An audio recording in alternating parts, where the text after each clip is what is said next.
Hola a todos, ¿cómo están? Con ustedes Silvana. Este es el punto garbanzo calado. Cómo tejerlo ida y vuelta con agujas rectas. Tengo tutorial en mi canal, voy a dejar link en la descripción de este video. Y hoy vamos a ver cómo tejer este mismo punto en circular con agujas circulares. Para tejerlo montamos la cantidad de puntos múltiplo de 4 más un punto para unir el círculo.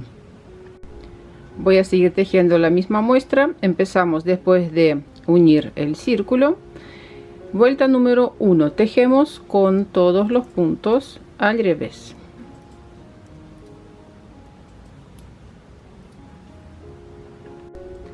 En la vuelta número 2 tejemos primer motivo.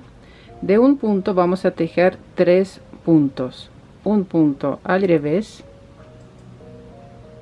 lazada, punto revés,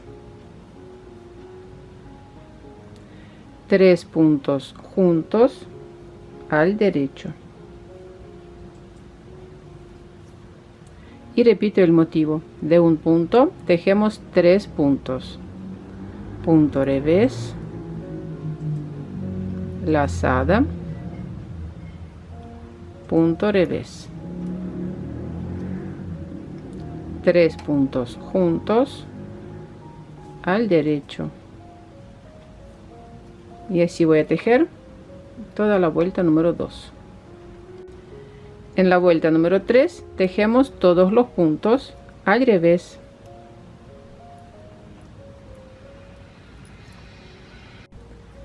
En la vuelta número 4 tejemos 3 puntos juntos al derecho.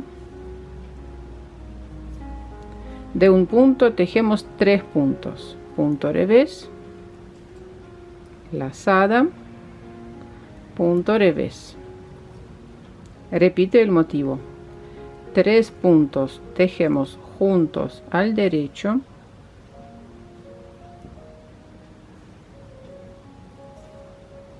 De un punto tejemos 3 puntos, revés, lazada, punto revés. Así voy a tejer hasta finalizar la vuelta.